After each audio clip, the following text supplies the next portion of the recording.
Hello, welcome back to One's the Force, a Star Wars podcast. My name's Phil, of course, and I'm joined as usual by Dave and Absent. Good evening. Good evening, my friend of the Force. Are you ready to talk the wars?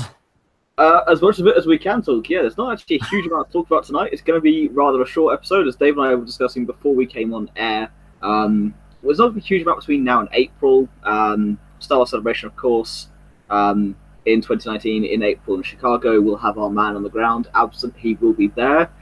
George presenting us live content as we go along. Of course, Dave and I will be covering the content that's live streamed over here, and George will be bringing us back many goodies, maybe even a prize for you, like we'll see.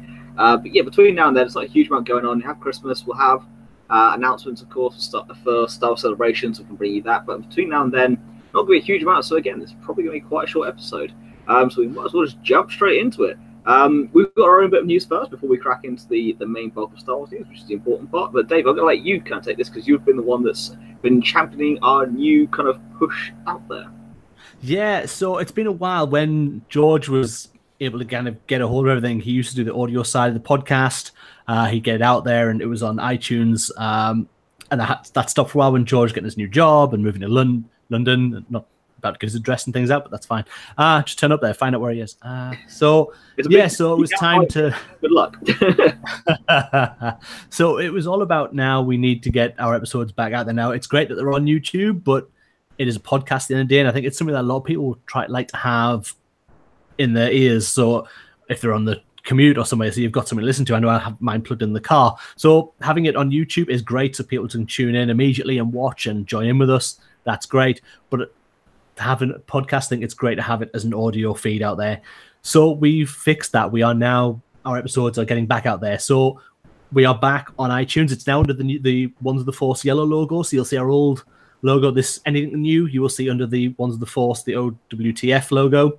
That will be where everything's under. But now we are on not only iTunes, but again, we are now on Stitcher. We are on Spotify, and we are on Podbean. So we're on a few different podcasts. We will be back on SoundCloud, hopefully by the end of today, because I forgot about SoundCloud.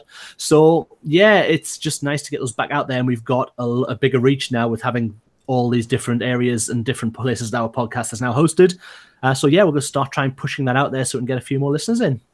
Indeed, as well as finding us on Instagram, Facebook, and Twitter. So basically, if there's a way we can push ourselves in your face or in your ears, we are there. Really will.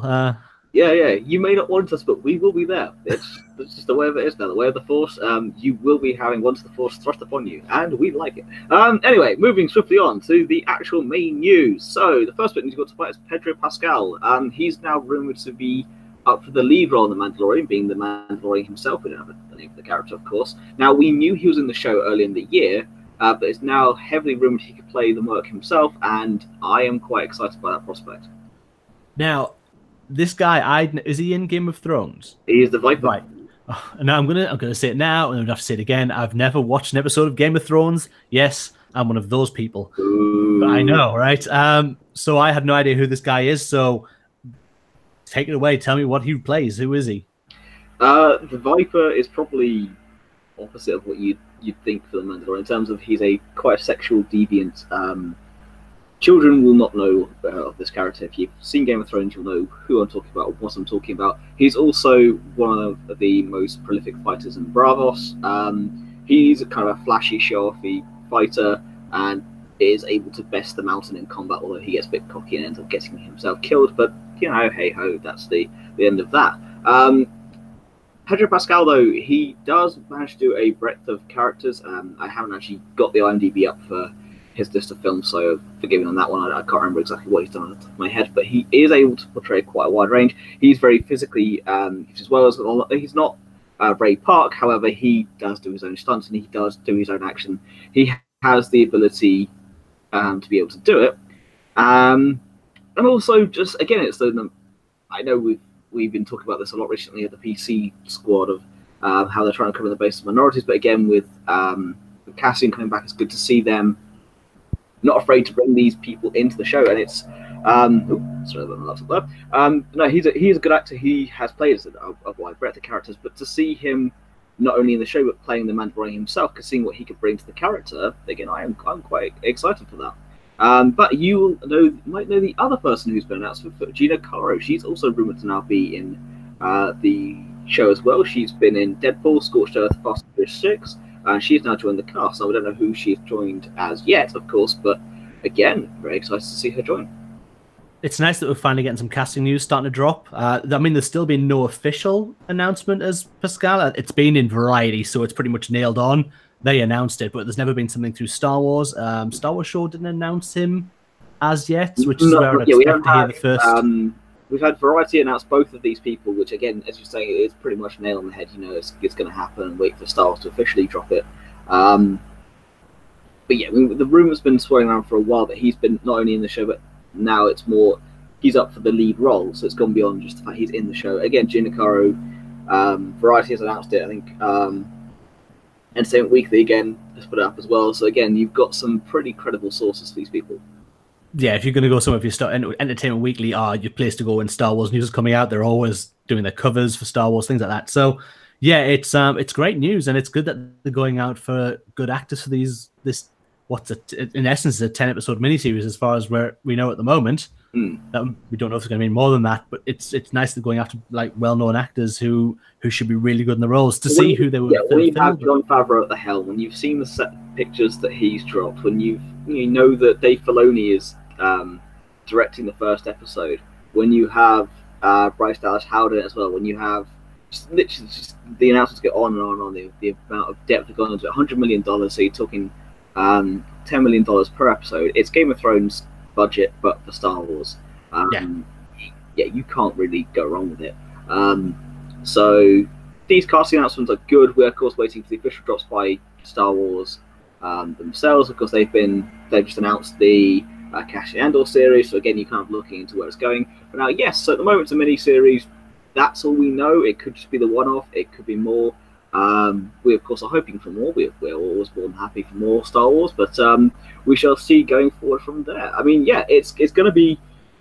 We'll get more information coming out next year, close to the time. We know that it's on Disney Plus, along with the Cassian Andor show, along with Resistance and Rebels, along with the new Clone Wars series as well. There's so much they're going to put on there, so we know that's going to be pushed out there. But what will come from that, along with the Disney's own other shows like the Marvel shows they're going to put on there, the Marvel, I think they're going for Black Panther. They've got another couple of things on there, as well as their own more Disney-fied shows as well. So to see how Disney spreads the wealth and to see where they push it, we'll go from there. But I think, considering the audience reaction so far, they will probably push it. See how it does in Celebration, see how it does in the first series, see how much it's watched, look at the views. They'll probably announce more next year, but for now, this is all we know. However, from what we have seen, from the ice cream maker to the weapon from the Boba Fett animated short in the holiday special, to just the pictures of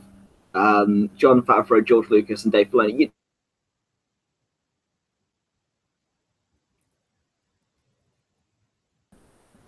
It is all looking great. There's nothing I've seen as of yet that makes me go, oh, I don't want to see this. Everything's making me go, I need to see this show. I really need to be part of seeing what's going on. And the guy, Pascal, fills out that costume really well. The shot we've seen, the one shot of the Mandalorian, he looks the part, certainly, in the costume they've got him in. So yeah, it's all good times. It's great to be a Star Wars fan that we're going to get an app full of stuff that we can sit and talk about for hours. Indeed, and we shall talk about for hours. We'll do our own review series on it. We'll announce specials. We will crack on with that at some point when we know more details and when we can bring you more details and when we can sort out our own lives and own schedules. Because believe it or not, we do actually do stuff outside of the show. Not very much. No, we live every 2 weeks when we do this. Now, next bit of news isn't a great bit of news for myself. Especially if you're a comic book fan, you won't like this, but Marvel has now cancelled The Shadows of Vader. Now, The Shadows of Vader was a 5-part miniseries that was scheduled to come out later this year after the main Vader series finished. So you've had the first run of Vader, which was 25 issues. You had the second run of Vader, which is going to be finishing again 25 issues. You've had the 5-issue miniseries Vader's Castle from IDW, and you were scheduled to have this 5-episode miniseries written by Chuck Wendig, who we already know has been fired, but now Marvel has pulled publication completely. No word on what's replacing it yet. We do know the first 3 issues were already written. So it's kind of sucking not to see what was going to come from that.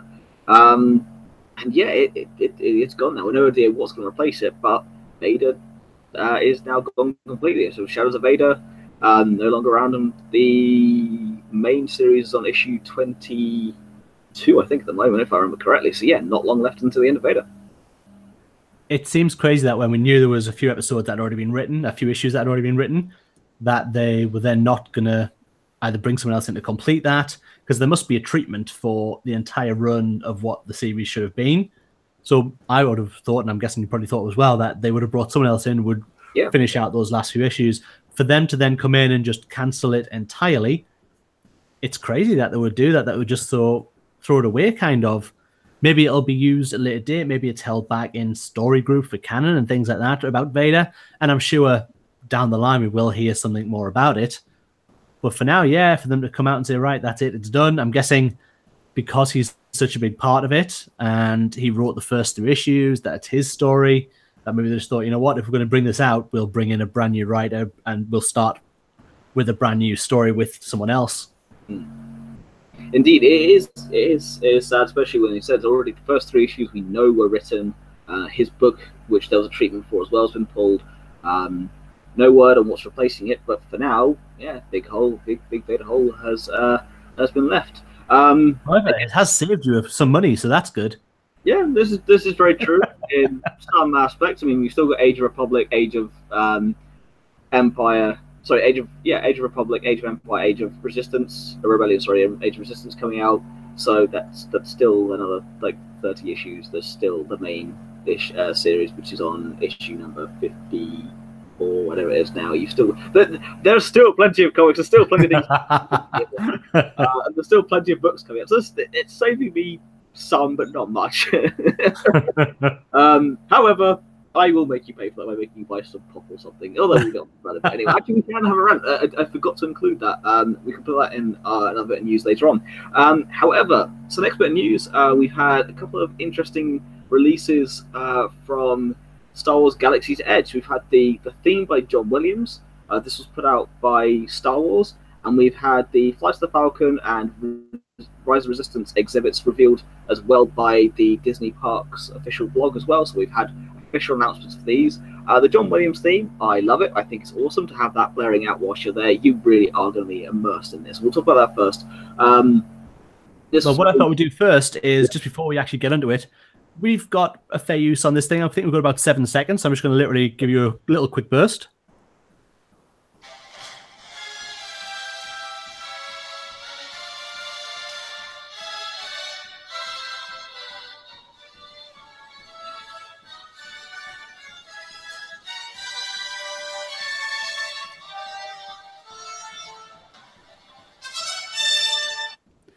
If that's not Star Wars, yeah, I don't know what it is. If you are apart and you're hearing that, when you walk around and you have John Williams blaring out at you when you are fully immersed, I don't know what. Yeah, that's just going to be incredible. It came out as a surprise to hear that we'd heard before that he was writing some music for it to be played while you were in the park, to then get what's obviously a full scored. I mean, I think it's 2.5 minutes worth of score. If you go onto StarWars.com now, you can watch that. I believe it's on their YouTube channel. You can view that as well, or their Twitter. It's all over. Facebook, it's on their Twitter. It's on StarWars.com as well, I believe, as well as YouTube. Yeah. And it is classic Williams. I mean, you can't mistake it when you start hearing it. It falls into that bracket of Star Wars music as soon as it starts playing. I love it. I mean, to have that, you're right, coming through while you're walking around the park, so you're hearing that in the background. That's just awesome. If you get the other scores coming through, you got different areas. It's going to be It's going to be such an immersive thing. Yeah, I'll probably walk around with headphones in ears playing the scores anyway. But you don't need to. You're just going to be there. You will be living Star Wars. It's great. That's all you need. And it really is coming on. I mean, my sister just got back from Florida on Monday. She got back, and she said it's all. You can see we're up the height. It's starting to be closed. It's starting to be built, and it's coming to itself. I can't wait for it to open. I really can't.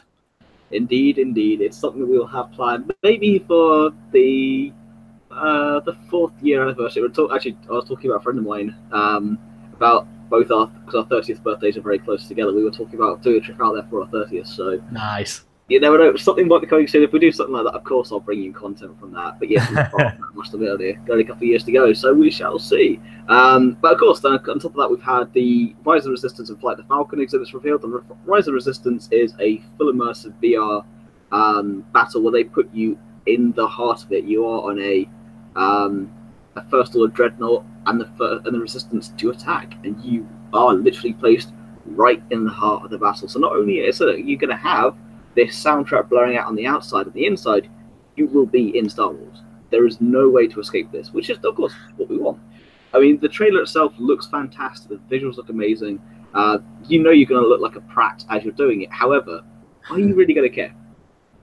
No, not at all. I mean, they already have the Void that they have in the Disney parks at the moment, where you put on, I don't know if anyone remembers sort of playing Laser Quest or things like that, where you have the pack on, you have a helmet, and you put that on, and you look at your hands, you see Stormtrooper hands, and you look to your left, and you see a Stormtrooper who's your friend, who's doing the thing with you. They're doing this so well. They've built up this game already that you can play, where they have walls that are set, so if you touch a wall, that wall's there, but you see a Star Wars wall. It's incredible what they're doing, and this is just going to get to another level. And let's not even get to Flight the Falcon, because while there'll be a queue for Flight the Falcon, that queue will mostly be at the top of the ramp, where there's about 30 or 40 or 100 40-year-old-ish men broken, crying at the top of the ramp at how beautiful it is to be there. That's as far as I'll get. I'll get that ramp, and that'll be me. I'll be done. Yeah, myself included as well. It will break you. However, it will be worth it. I think they'll have tissues on standby there. They really will. They have tissues on standby around the entire park for everyone who's coming from all over the world for this. Yeah, the Flight the Falcon again looks amazing. The level of detail they've gone into. They've taken all the designs they've done for the Falcon. They've made for Episode 7, Episode 8, Episode 9. They've actually taken the construction crew from that build, and they've taken them over to the US to help actually construct this Falcon. So it's not only that have made the actual film prop have built the Falcon, so you know it's about as accurate as you're going to get. And it just looks fantastic. We've also had concept arts released for Hondo Ohnaka. Now, we already knew he was coming back. We already knew that Tim Curry was doing the voice for him again. And the concept art, it just looks fantastic. It is one of those things you do wonder now if he will be walking around the park, if you can actually interact with Hondo Ohnaka. If you can, well, my friends, it is I, Hondo Ohnaka. You will just freak out. Like, if you can interact with Hondo, I will love it. It's going to be amazing, as if that's going to be, I don't know if that's going to be someone in costume wandering around, or that it's going to be through portals in different areas that you go to, that you'll see Hondo in different places and areas, taking you around different areas of the park itself. Yeah. It's an amazing thing that someone that was created for an animated TV show for a couple of episodes, a pirate, has now got this following where he could be the guy who kind of takes you around the park. Yeah. It's just amazing. And then to have, obviously, the proper voice actor coming in, amazing. Absolutely amazing. And I hope we get more as well. It itself looks very similar to his Rebels gear. It's not so much his get up from Clone Wars, but it's, he's got a long brown leather coat. You've got his bandolier, you've got his belt on, he's got his typical helmet, he's got his dreads. It's a full-on Hondo look. Again, we'll try and post the pictures on our Facebook, Twitter, and Instagram at some point. But yeah, just the fact that Hondo will be there, they are going full-on immersive with this experience, and I genuinely cannot wait to see it. Again, next bit of news. So this is an interesting one. So when Solo came out earlier this year in May, feels like a long time ago now. It's only in May. Alongside with that, you had all the merchandise that came out along with it, and one of it was Star Wars Han Solo, the card game. It's called Han Solo card game from Hasbro. We always wondered why it wasn't why wasn't it called Sabak? And from what we've heard recently, last month, we heard the news that Lucasfilm finally won the lawsuit over the rights to the game, the card game Sabak. It didn't receive a huge amount of press internationally. The only article we really found is from some law journal newsletters in October. Basically, the U.S. District Court for the Northern District of California oversaw legislation for Lucasfilm against Ren Ventures Limited, who somehow held the rights to Spark. And Lucasfilm were awarded a permanent injunction. The court ruled a payment to Lucasfilm $470,000 in damage, which isn't a huge amount. But Ren Ventures also agreed to voluntarily surrender the Spark trademark acquired for their app version of the game. So basically, they managed to circumvent Lucasfilm, release this app, have a trademark before Lucasfilm could actually officially have it, even though they held the rights to it. And then Spark is now back with its rightful owner, being back at Lucasfilm after being part of Star Wars for over 4 decades. It was recently seen in Solo. So the judgment means we can now likely going to get Spark products, and I'm going to probably have the card game rebranded as Spark, which it should have been. It's crazy that, and maybe not crazy is the word. Some people are clever where they will look at these things for copyright and licenses. They probably bought the word Sabak a long time ago, and at that point there was probably never even a Han Solo film in the works, but they bought this and they had the name. Some people do it with company names. I remember a long time somebody bought 21st Century Fox, hoping that they'd make a mint of it, which 20th Century Fox are not going to change their name. But yeah, to have that, and the fact they're now having to pay damages rather than Lucasfilm going, in the old days they might have gone, can we pay you this and we'll get the name Sabak back? Now it's just like, no, we'll just sue you, you pay us. Yeah. Also having Sabak. Yeah, it's I mean, you kind of would hope for a little win for the little guy sometimes, but it's Lucasfilm and Disney. You've got no chance. As we saw in our last issue with the Leopard for Lego, it's a very similar sort of case where it's intellectual property, although it wasn't until this film came out. It was just a name that was referenced. Yeah. So yeah, it's I mean, it's nice that they're getting all these things back so they can release their own version, but a little bit sad for the little guys who thought, it's a little bit, when you're messing with Star Wars and then Disney, there's just no point. You're just going to lose, and you're going to lose big. So we'll talk about Black Friday sales now. So I'll put back in what I meant to put in earlier. So here at Ones with the Force, we like to have a rant specifically about the price of autographs. If anyone remembers, some of our classic rants, including Felicity Jones, $250 you could secure her autograph. I think it was it a celebration last year? I think it was that we were having that rant for. Either way, $250 or it's $495 all in for having. Oh no, there's $525 all in to have a photo and to have the autograph. For anyone who doesn't know, Authentics do legitimate autographs, be it on pictures, on memorabilia, on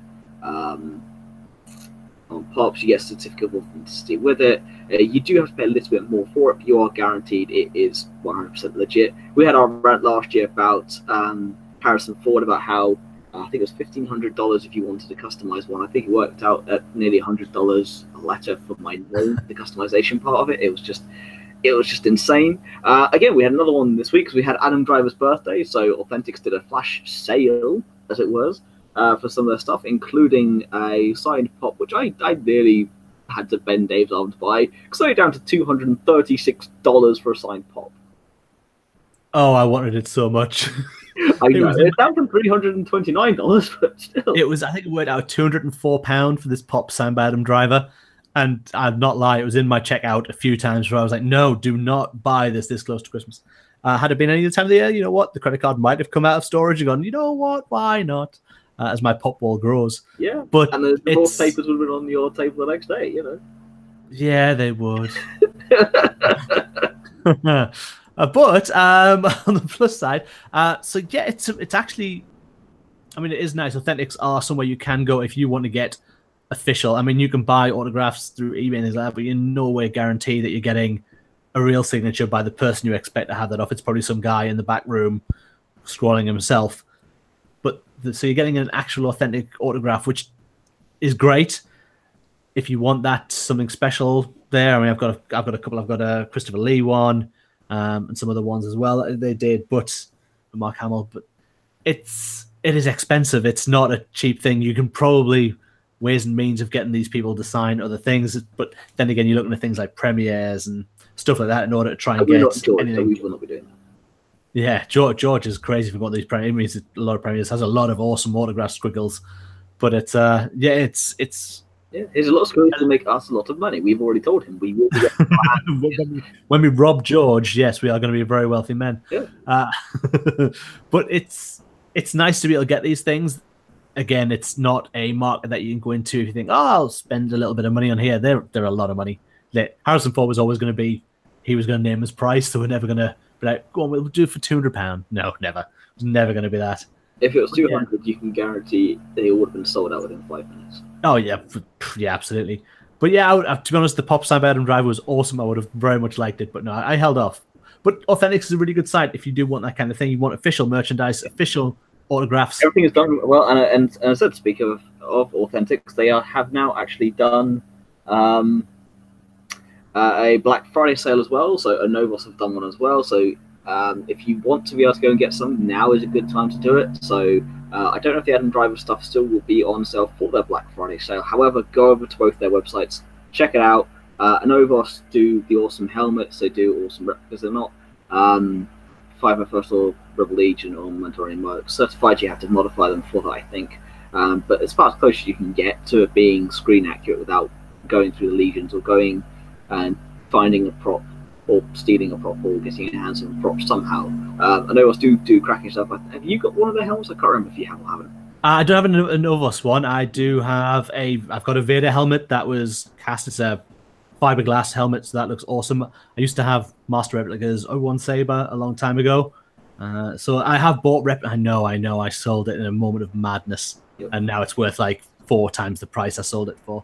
But yeah, so I do like the replicas, and I think collection-wise, I'm going to try and focus a bit more because I have so much random bits and pieces and here and there. So I think I'm going to try and focus on a few bigger items now rather than one-off. So Anovos are an amazing site. They do sell out quite quickly when they bring stuff out, but some of the stuff is because obviously they've got replica Ray staff, they've got replica helmets, they've got replica weapons. They've got so much on this. It is fantastic.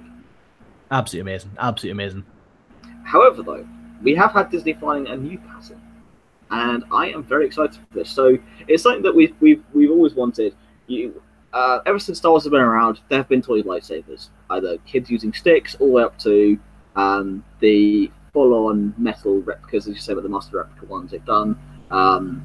However, we've never had light-up lightsabers, we've had extendable lightsabers. We never had the two combined until now. So Disney has filed a patent for a retractable illuminated lightsaber. So the new technology exemplified in the patent application is used to build a lightsaber hilt that looks like a motorized tape measure. So basically, press the button, tapes will extend the total length several times that of the hilt itself.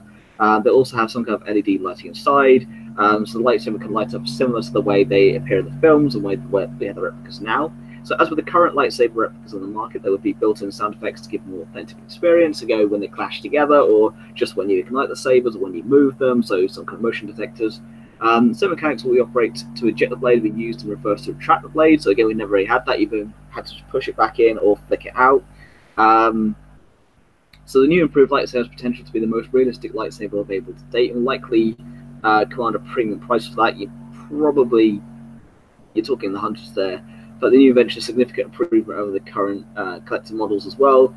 They're likely to be more delicate than the kind of the cheap sold parks. It's most likely available sold as a collector's item rather than a toy for kids, and it's probably going to be sold at Galaxy's Edge, and you may not be able to get it elsewhere. If you do, it's going to be probably quite expensive. However, I mean, we've got a picture of the patent. It does look incredible, and if they do, I will find ways and means to buy one. I hadn't heard about this until you put it on our schedule for tonight. So I've had a look and to see what they're planning.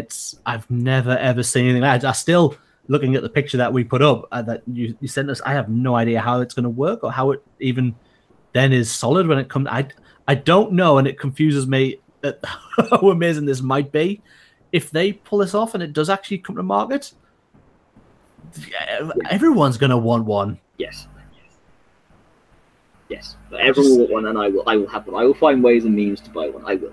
There's no way I will buy one. No, I just don't know how. I basically don't know.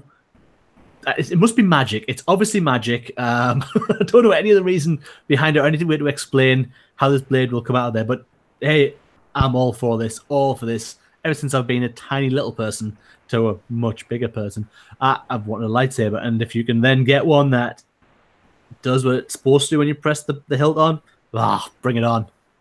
Yeah, I always remember growing up having the ones you get to flick out, and of course, to have a illuminated lightsaber as well. I mean, you've had good replicas, but you've never had the ability to have a proper, actual extendable lightsaber that was able to light up and retract as well. That's always been the thing. You've never been able to have a retractable lightsaber. You always have to push it back down.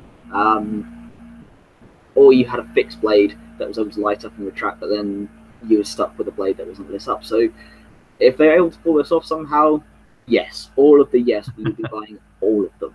Take my money. Yes. Take it all. It is basically shut up and take my money. Is that meme?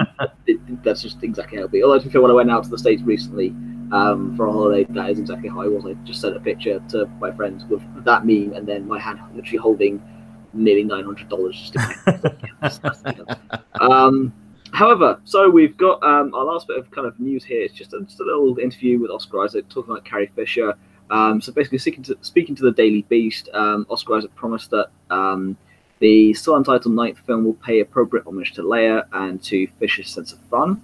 So the story deals with that quite a bit. Isaac explains, it's a strange thing to be on the set and to be speaking of Leia and having Carrie not be around. There's definitely some pain in that.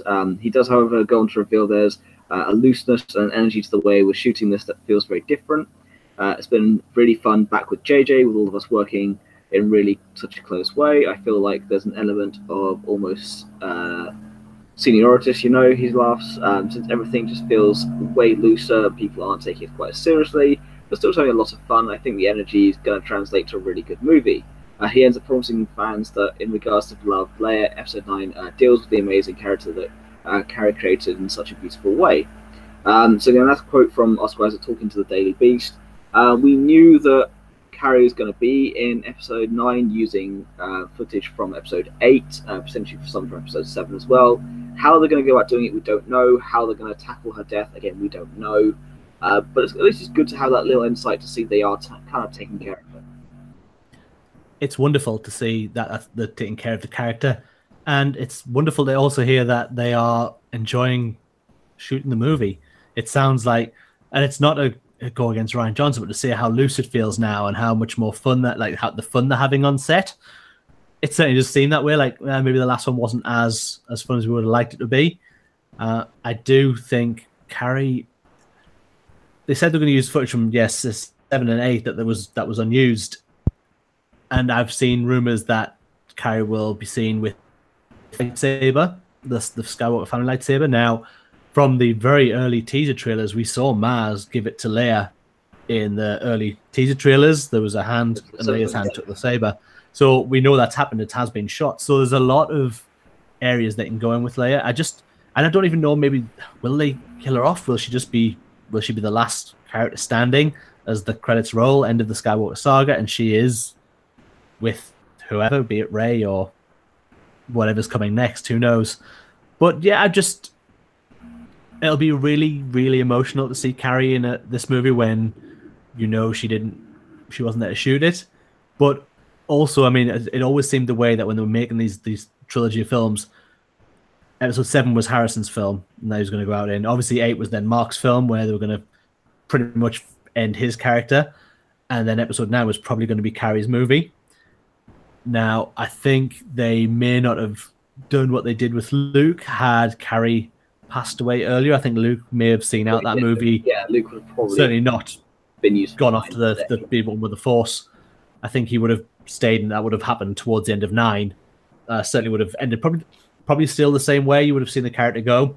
But yeah, it's sad. I think would have been nice for her to be around to finish off the story. But yeah, many manly tears will be shed that day. They seem to be treating it with a lot of respect, which is great. I mean, Billie Lourd is obviously still part of the cast, and having a daughter on set is probably someone good to bounce their thoughts off and how they're going to do this as a heir. So yeah, I mean, looking forward to it like crazy, but it's going to be a tough watch. Indeed. And yeah, that's the end of the news this week. There is no Star Wars this week. Again, it was a very quiet week, and I thought it would actually be better to put the Shadows of Vader in the main news purely as it was actually quite a big topic to talk about instead of just being a footnote in Star Wars. So we're going to move straight on to Toy Shelf this week. Again, there's no games either. There's literally very little news out this week at the moment.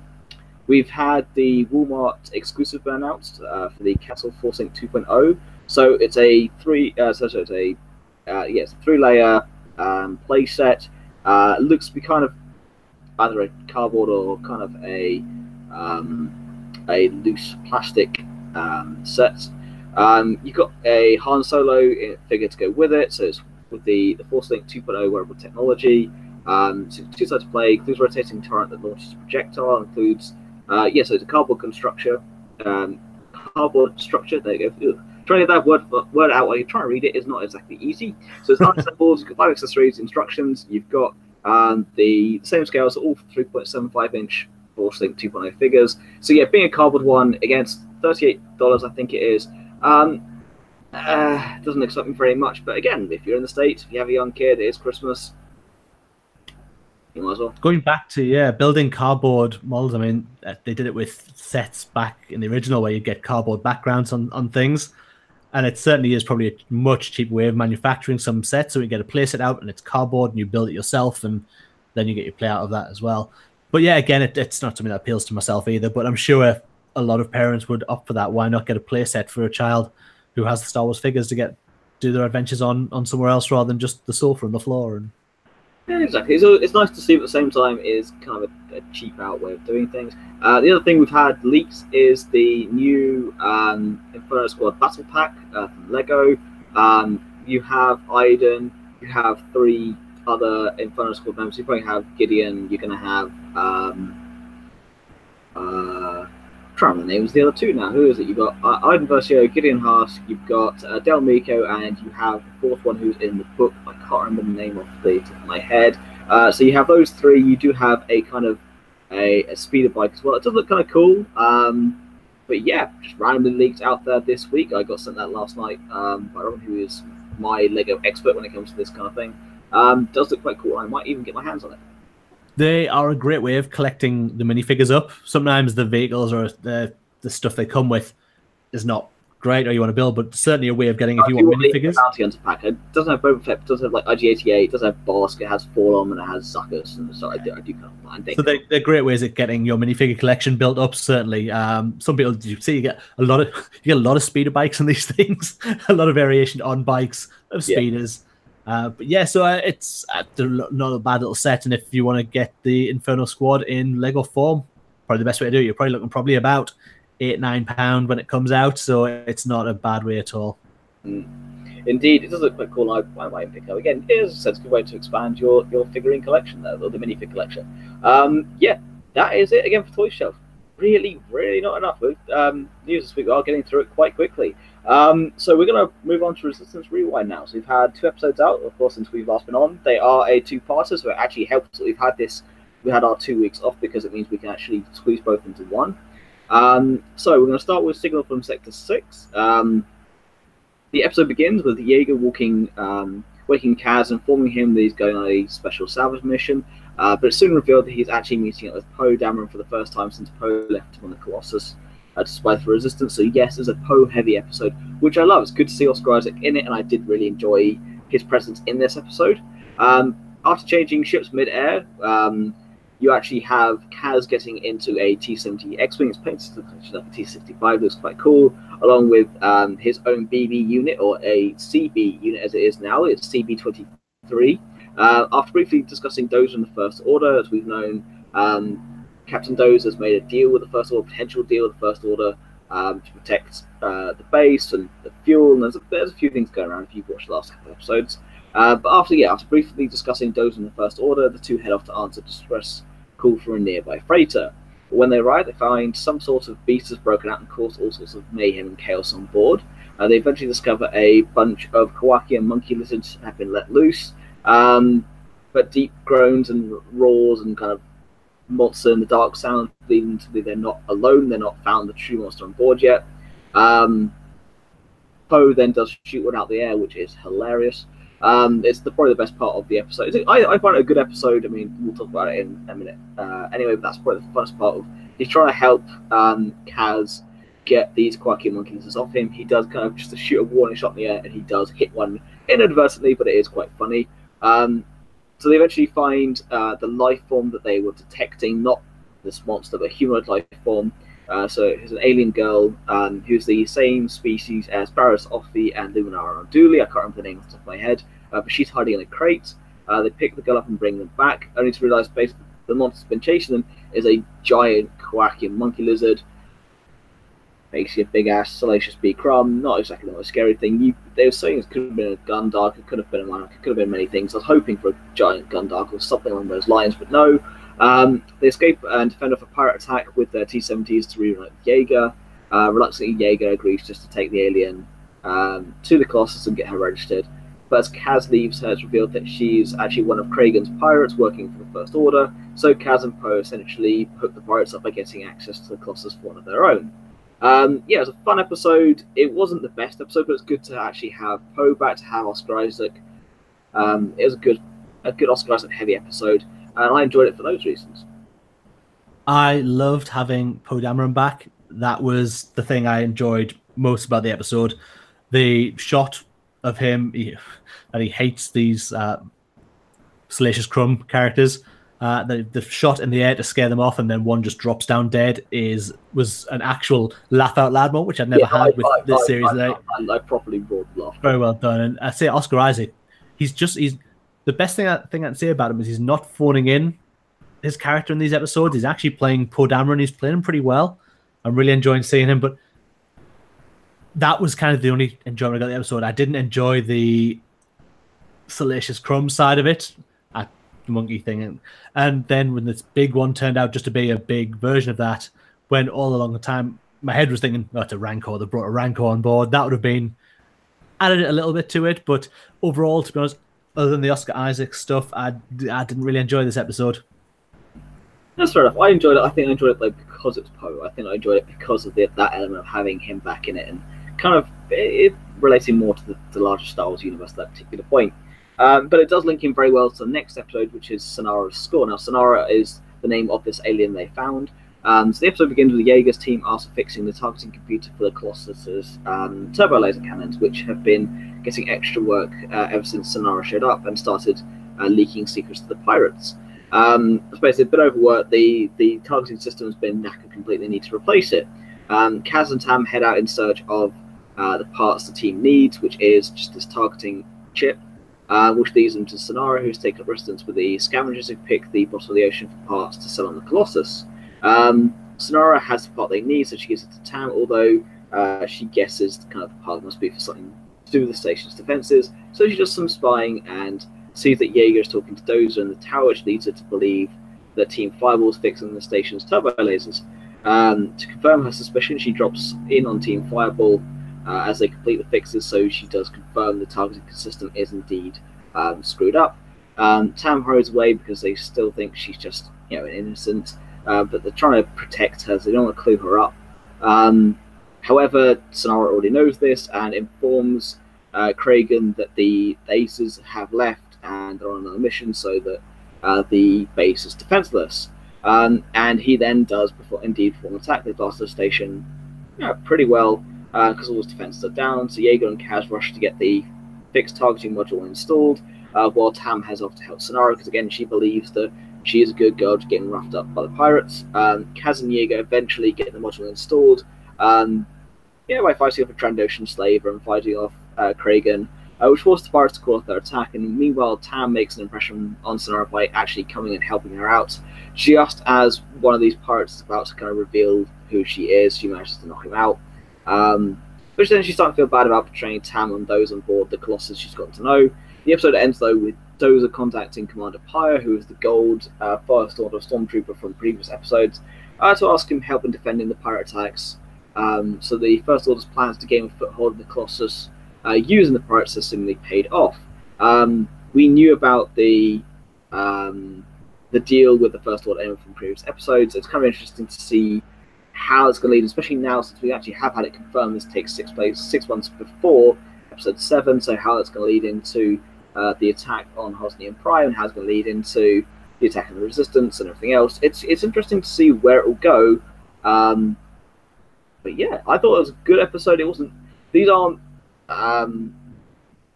amazing episodes, but together they do make quite a good story when you watch them back to back as a two-parter.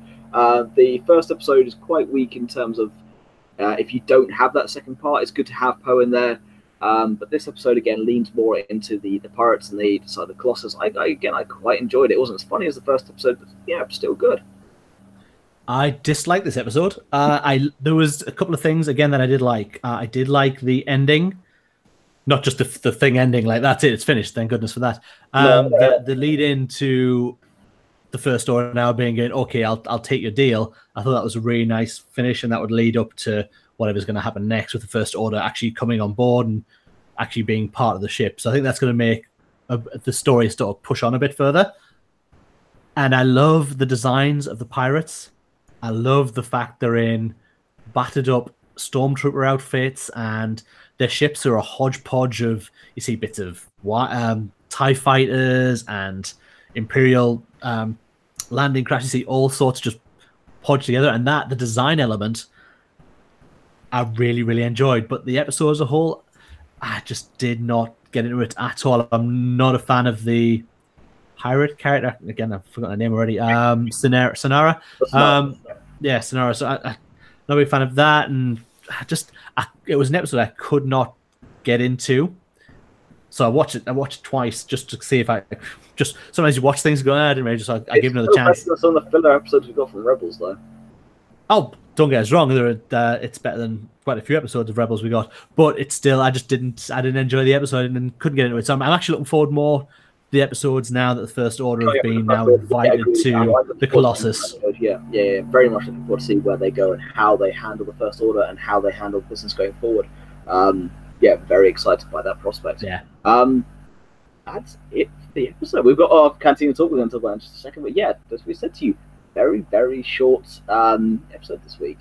So the Cantina Talk this week is kind of interesting. So it's been 20 years. It was on the 17th, so it was last week. It's been 20 years since the release of the very first trailer for Star Wars Episode 1, The Phantom Menace. Put it in perspective, as I said, it was 1999. I was 8 at the time.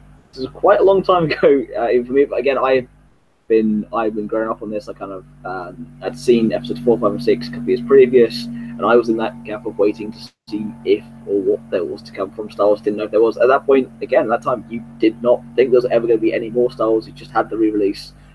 That was it. And then, of course, this trailer dropped, and it had quite an impression. So we're going to talk about that in a minute. But before we get into that, Dave, again, talk us about through where you were at that particular point. Well, in 1999, I worked in a local cinema. I'd actually just had the job a couple of years, and I had a best mate there, Chris, who worked there, and we were both crazy about Star Wars. And then, obviously, it was announced that it was coming out, and then we knew the trailer was going to be attached. I think it was Meet Joe Black it was attached to. Most random of films to have a Star Wars trailer on. But then, obviously, it appeared on more and more films, and literally, I spent most of the first week of that trailer coming out just dodging into screens, finding some excuse to be in there, looking, making sure everyone was behaving, just to watch this trailer. And I must have watched this thing 40, 50 times a week. I mean, it was the most exciting news that I'd had Star Wars-wise since Jedi had stopped. I mean, we had these special editions a couple of years before that, but yeah, it was amazing to know that was coming out again. Indeed. Again, we're going to talk about this in more perspective in a minute, because George, at this point, was 3. Didn't know a damn thing about Star Wars. He didn't know it existed. Baby of this group, the absent one. Yeah, it's pretty young. He isn't even around now. And he recently, we'll get him to talk about it next time he's on the show, but he recently saw the Star Wars experience in the cinema with the orchestra. And what I found, what aged me slightly, is he posted on Instagram his own personal account, just a picture of the screen, the intermission.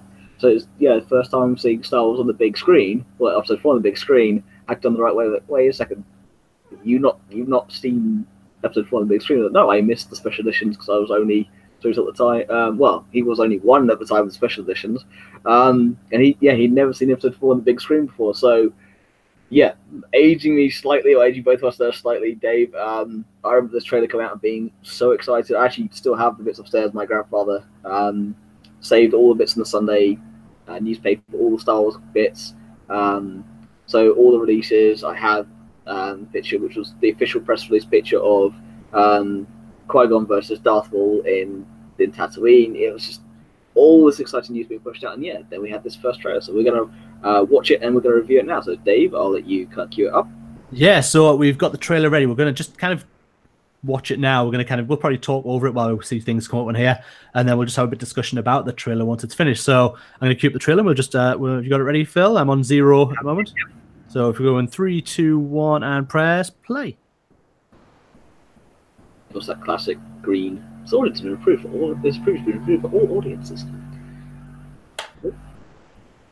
Now this was the first moment that Lucasfilm thing, and then this, so you couldn't see anything, and it's when the text started coming up on the screen, and that music swell comes in. I think you get such familiar scenes coming. I mean, you could get the Sandy Planet, so you kind of guessed where that would be at Tatooine. Yeah, but to see the chrome, just that new shiny bit, and then seeing new stuff that you were like, you had no idea. This doesn't look like Star Wars when you first see it. Yeah, and then you get the Vader breath just in that background there. And from then it was kind of non-stop. You kind of got so many action beats. Yeah, I mean, kind of shows you drops your draw. Kind of shows you in a weird way, because it takes you back to a time this wasn't even a teaser. This is the trailer, and you got quite a bit of dialogue.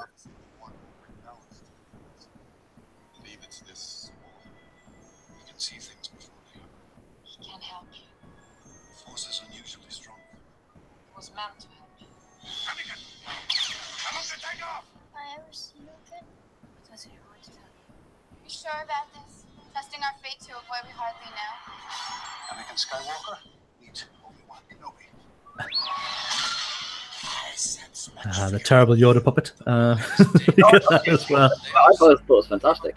Fear is the path to the dark side. I thought that first image of Maul as well. It's just It's just suffering. Oh, first the dual-bladed lightsaber as well. That was, I flipped. Yeah, again, like with episode 7, seeing Kylo's lightsaber again, just fantastic.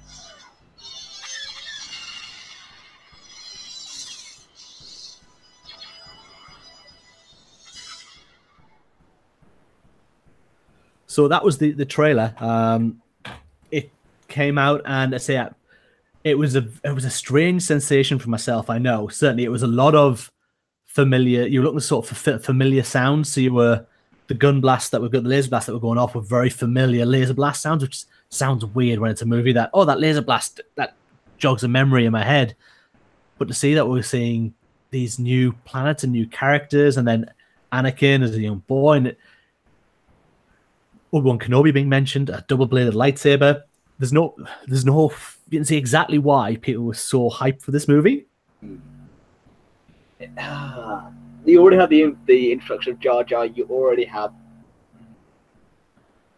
being 8 years old at the time, I was excited for Jar Jar. I'm not gonna lie, I had the novelization read out to me before I saw the film. Jar Jar. Nailed the voice for it. It's weird. I don't know how she did it, but it was just so I was okay with Jar Jar back then, being 8 years old. And George did write that character for kids, and I'm at best never deserved the hate he got for that character. However, yes, to see Obi-Wan, to have Anakin Skywalker mentioned by name, to have Yoda in it, to see the puppet, I was excited by the puppet. And the puppet, I prefer over the CG. I always have done. I always preferred real over CG. And of course, nowadays you watch the Blu-ray, you only get the CG replacement. You don't get the puppet these days. You have to have the original DVD or VHS, which I have. I have the VHS. Episode 2 was the very first DVD I got. Nice. Episode 1 I had on VHS, and even afterwards, when I got the original trilogy on DVD and stuff, I never had episode 1. So I rebought episode 1 a few years ago before I had the Blu-ray collection. Still, yeah, I remember the day it came out, walking down to Woolworths, which was this amazing shop we used to have here in the UK, and getting the poster, getting the VHS itself, and coming back and watching that. Seeing that trailer again when you're 8 years old is fantastic to see. Yeah, the double-ended lightsaber, it blew your mind back then. Again, that same reaction we had when Kylo had his lightsaber revealed in the trailer for Episode 7. It's that same kind of thing. You had that familiar music, you had the score, you had those familiar sounds, but with an injection of new Star Wars blood into it. It was fantastic. The trailer was something that people were talked about, and now this is what dragged people into screenings. This got people so hyped up for Star Wars again. The trailer has played out perfectly with, you say, the familiarity of Star Wars, but everything brand new. Getting characters, I mean, Samuel L. Jackson being in there, and obviously you get Qui-Gon, you get Ewan McGregor as Obi-Wan, and Jake Lloyd as Anakin, and Padme obviously as Natalie Portman. So you were getting for the first time in probably Star Wars, and Star Wars for getting named actors as well, which was something that George avoided in the original trilogy. He wanted unknowns, and maybe that might have been the way to go. But this trailer, I know when it came out, I was in love with this thing. McGregor was fairly unknown at that point. He's done Trainspotting, and I think A Life Less Ordinary with Cameron Diaz. If you haven't seen it, don't. It's terrible. But he's still relatively very British-based actor, that particular. Oh yes, certainly. But it was a trailer that I had to see, and I say it didn't just hype me to say, oh, I do want to see the film. I was desperate to see this film, and I say I worked at cinema, so the night the tickets came out and released, I was there selling them in the box office that day. Didn't have online to go and actually book tickets on. You had to physically go to your cinema and get them. So midnight opening, the doors, booked a full row of the seats out for myself, best seats in the house. And my friends were all like, oh yeah, we'll come, we'll go. And it was just it was like the hype. I can only think of comparing it with when new Star Wars films were announced and 7 was announced that was going to be coming, and then the trailers started coming out, and we got that first shot of the crash Star Destroyer, and people lost their minds. And then obviously the Han Solo return with Chewie home, which goosebump moment still when you think about the reaction to that. But yeah, this trailer was the start of a new Star Wars saga, and no matter how many people can, myself included, who at the time probably belittled it and were like, oh, this isn't my Star Wars, and you know what, it wasn't. No, this was a Star Wars made for children. George was pushing the boundaries of the technology with Jar Jar, and with the amount of blue and green screen. Then you look back at all the miniatures that are in this movie. If you have a chance to watch the beginning, 2 and 3, he pushed it. Yeah, there's so much actual real to that movie that people kind of dismiss. I dismissed a long time ago until you learn better. But yeah, it was, that trailer meant the world when it came out to me. It was something. That's the first time tonight that I'd watched it for probably about 10, 12 years myself since I've watched it. I don't think I've seen that trailer since it came out. So you're probably talking nigh on 20 years. Yeah, so it's nuts to kind of watch it again and feel that emotion that you thought, wow, that trailer sold me this movie in such a big bad way that it sold another generation on Star Wars. Yeah, the only way you can compare it is when we had the very first trailer drop for Episode 7. And the way you compare it now is because when I was 8, I'd seen a couple of years prior, I'd seen 4, 5, and 6. I was excited, but I'd had 2 years without Star Wars. When it came to Episode 7, I'd had 10 years without Star Wars, and I was a massive fan of the franchise. Now, I loved 4, 5, and 6, and that's what got me into what I'm doing now, and there's the reason why I have my tattoo. It's permanently on me for a reason. It means the world to me. But when Episode 7 came out, it had that 10-year gap. I'd seen the Clone Wars film, I'd seen the prequel trilogy, of course, and I was at university and having to defend the prequel trilogy from my lecturer. I was constantly belittled by my lecturer for liking 1, 2, and 3. And I faced that off on a daily basis at university, and it was kind of annoying because, I'm a Star Wars fan. Just because they're not as good as the original trilogy doesn't mean they're not good. Doesn't mean they're not Star Wars. It's still Star Wars. It's still something I loved. And when the trailer for Episode 7 came out, I was sat with my girlfriend at the time. Just the goosebumps were incredible. My heart was actually almost felt beating out your chest. The palpitations, it was palpable. This excitement for this trailer, and of course, when you watched it, the reaction now that I had, then to Kylo's lightsaber was the same I had to the reaction to Maul's lightsaber in Episode 1, where you saw that again, the trailer for the very first time. So there's a lot of synergy between the two, and again, you have that desert shot with the Naboo cruiser compared to the Crash Star Destroyer on Jakku. It's just all the synergy and all these the mirror images, but that trailer just, it hit me where I live. And the same with episode 1. But again, 20 years later, we're sat here now, and we are 4 films deep into the Disney era with episode 7, episode 8, Solo, and Rogue One. We've got episode 9 coming out next year. We've got The Mandalorian. We have the Cassian Andor series. We have Resistance. With Rebels. With Clone Wars. We have so much Star Wars that we did not have back then. So to have it was just this energy that you cannot explain. It is kind of the force of just this palpable energy watching that trailer. And yes, you work in the cinema, you got to see it as many times as you wanted to, dipping in and out of screens. I only saw it was on television when I went to the cinema myself. I have not missed a Star Wars film with my dad. He took me to see episode 4, 5, and 6 when I was a kid. He then took me to see 1, 2, and 3. I remember then we went to see episode 1 in 2012 when they did the 3D release. Now, this is the thing. People may not remember this, but of course, there was a plan to do episodes 1 through 6 in 3D, 1 a year. Yep. But, of course, for this particular point, Disney bought Star Wars, and we never got to see the rest of the films. We know they've been done, they've not been released as of yet until I think that deal with Fox is finalised through the European Parliament system. I think 2 got shown at a celebration. It did. Episode 2 got shown at the one where they announced 3, I think it was.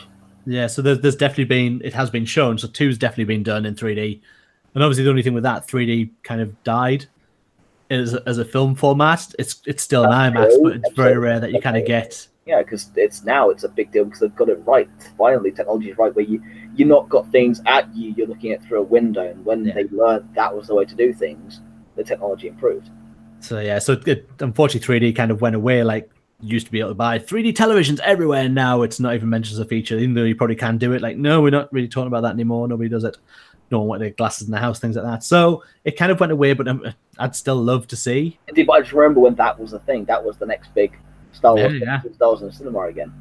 Yeah, so it would have been awesome. I mean, I went to see episode 1 when that came out as well, when it came out in 3D, and it was great, and it was nice to see it again on a big screen, but the 3D was really well done as well. Racing in 3D was just like... It was immense. That was the best thing ever of episode 1 in 3D. I mean, don't get me wrong, episode 1 has its good points, it has its bad points, but it has its good points. Pod racing was always fun, but to see it in 3D was just... that was just incredible. It was very well done. But yeah, so I mean, it's just been a nice journey back. When I heard it was 20 years since that trailer released, it was just something I thought, we'll have a talk about that, because it's I couldn't believe it's been... doesn't feel like 20 years since that trailer dropped. It's...